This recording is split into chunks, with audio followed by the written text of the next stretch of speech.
It's 1903. Emmeline Pankhurst and her daughters Christabel and Sylvia are tired of waiting for the right to vote. They wanted more progress than the idea's original creator Millicent Fawcett, who'd been cracking away at it since 1897, had achieved. Pankhurst set up the Women's Social and Political Union, aka the Suffragettes. For 2 years, the Pankhursts behaved appropriately, lobbying and spreading the word, but no change happened.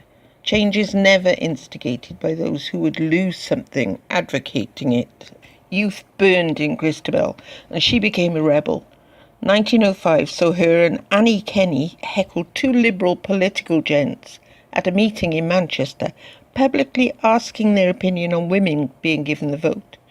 Both men remained silent. They were none other than Lord Edward Grey and Winston Churchill.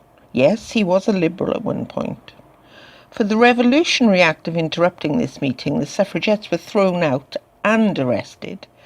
Instead of paying a fine, they chose prison, where they refused to eat or drink, a very worrying tactic for the government. If a suffragette died in prison, oh lordy, the cause would get a martyr.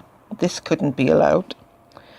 The Prime Minister, Asquith, quickly rushed through the Cat and Mouse Act of 1913, instructing prisons not to force-feed suffragette inmates. Let the poor girls get weaker and weaker, then release them. A death outside of prison caused no embarrassment.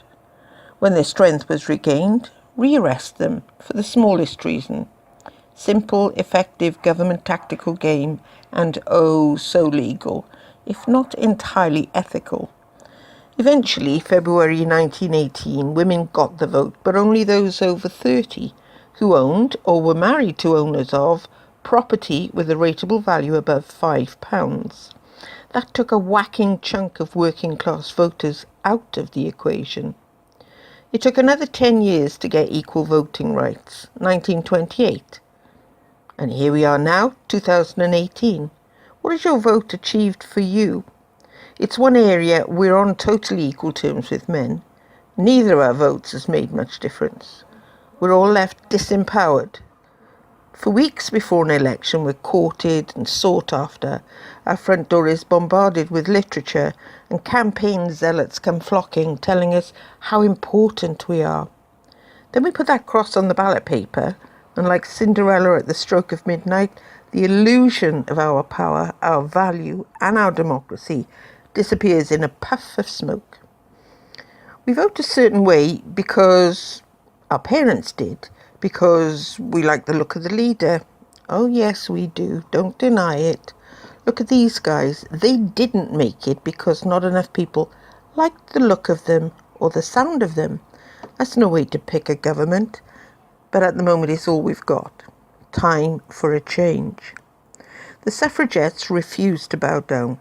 They burned churches, chained themselves to railings, mobbed Oxford Street, and some refused to pay their taxes, unheard of in the 20th century Britain. They were ridiculed, picked on, called names, laughed at, but they carried on, which is what we should do now. Carry on their work, demand reform online and make changes in our illusion of democracy system. We should have a bigger say in how our country is run, how public money gets spent, and where we get it from. No more cat and mouse games. The mouse can win. Get clicking. Get up, stand up. Stand up for your right. Get up, stand up. Stand up for your right.